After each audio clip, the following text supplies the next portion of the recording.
Assalamualaikum warahmatullahi wabarakatuh. Nama saya Muhammad Reja Taufik Fadila. Fakultas saya teknik, jurusan saya elektro.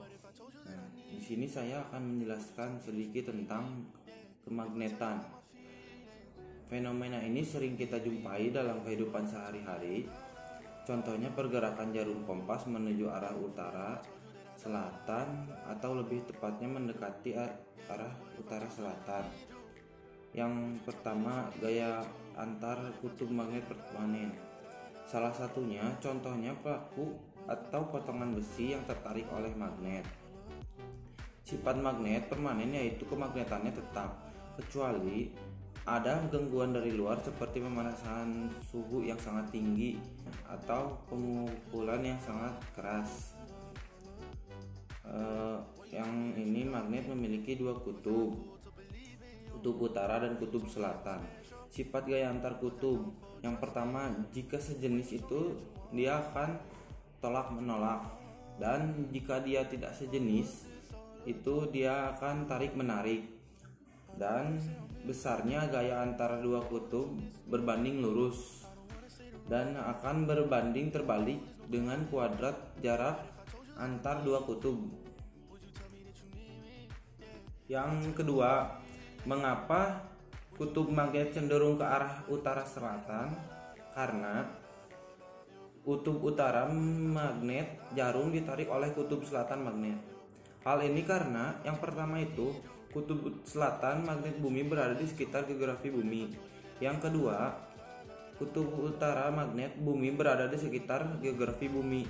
Jadi, jarum kompas tidak mengarah ke kutub-kutub bumi. 3. Sudut deklinasi. Beda antara sudut yang ditunjukkan kompas dengan arah kutub geografi bumi itu sudut yang dinamakan sudut deklinasi. Nah, yang keempat, sudut inklinasi. Sudut ini dibentuk oleh hubung antara kutub utara selatan dengan garis horizontal. Yang kelima itu ada domain magnet. Sebuah magnet permanen itu terdiri dari domain-domain yang sangat kecil. Jadi, jika magnet dipotong menjadi lebih kecil dari domain sifat, kemagnetannya akan hilang. Nah, yang keenam, garis gaya magnet. Yang pertama itu garis gaya magnet keluar dari kutub utara masuk dari selatan. Nah, kerapatan dilihat dari persatuan luas di suatu titik. Kerapatan garis diamati dari kutub magnet jadi medan magnet yang paling kuat. Nah, makin jauh dari kutub maka semakin lemah magnet tersebut. Yang ketujuh, tidak ada muatan magnet. Kutub utara yang terpisah atau kutub selatan yang terpisah, jadi tidak pernah ditemukan kutub utara atau kutub selatan yang terpisah. Maka disimpulkan tidak ada muatan magnet. Yang selanjutnya 8. Medan magnet dapat didefinisikan seperti medan listrik yang bersifat arah medan sama dengan arah gaya magnet. Terus yang besarnya medan magnet sebanding kerapatan kutub. Yang kesembilan, gaya Lorentz. Gaya Lorentz ini bila kawat dialuri listrik ditempatkan dalam medan magnet, maka kawat tersebut mendapat dari gaya magnet. Rumusnya itu F vektor sama dengan I kali L vektor kali B vektor. Yang ke-10 itu definisi 1 Tesla.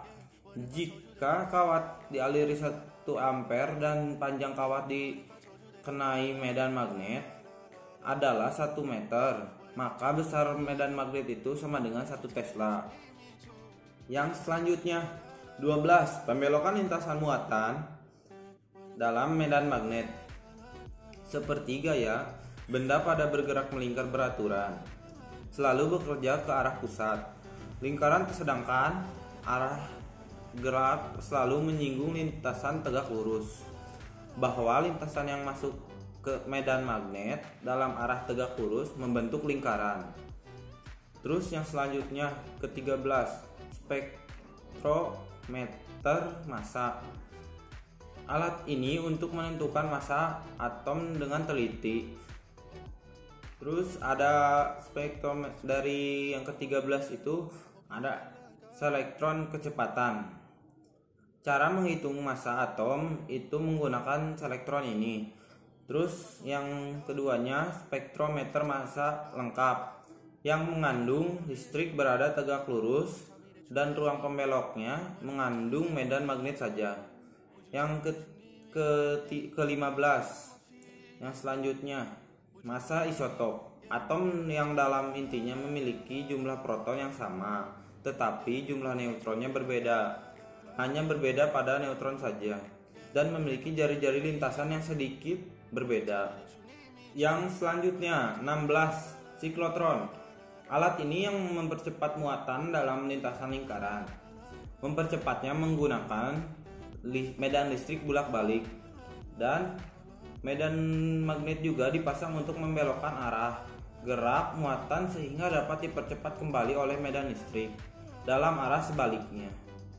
Yang selanjutnya ada efek Hall. Efek Hall ini suatu peristiwa terbentuknya beda potensial antar dua sisi material yang dialiri arus ketika material tersebut ditempatkan dalam medan yang arahnya tegak lurus. Jadi berakibat medan magnet mengalami pembelokan ke arah yang berlawanan sehingga mengalami penumpukan muatan positif dan negatif. Dua sisi tersebut seolah-olah sejajar diberi muatan listrik sehingga timbal beda potensial pada dua sisi tersebut. Terus yang 18 Bremsstrahlung. Bremsstrahlung ini partikel yang mengalami percepatan atau perlambatan memancarkan gelombang elektromagnetik. Gelombang ini dipancarkan pada semua frekuensi. Terus yang ke-19 ada aurora. Ini yang terakhir. Aurora ini peristiwa Bremsstrahlung itu di sekitar kutub bumi. Dalam bentuk cahaya terang dikenal itu disebut aurora. Disebabkan karena sebuah magnet dengan kecepatan tertentu masuk ke dalam daerah yang mengandung medan magnetnya dengan sudut yang tidak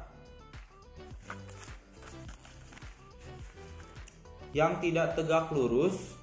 Medan magnetnya lintasannya melingkar seperti sebuah spiral.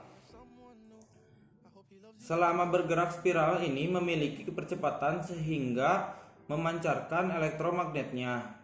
Itulah yang sebab aurora hanya dapat dialami di kutub karena intensitas elektromagnetnya sangat besar yang dipancarkan sangat tinggi di daerah kutub itu. Demikian yang dapat saya sampaikan. Mohon maaf jika ada kesalahan kata. Wassalamualaikum warahmatullahi wabarakatuh.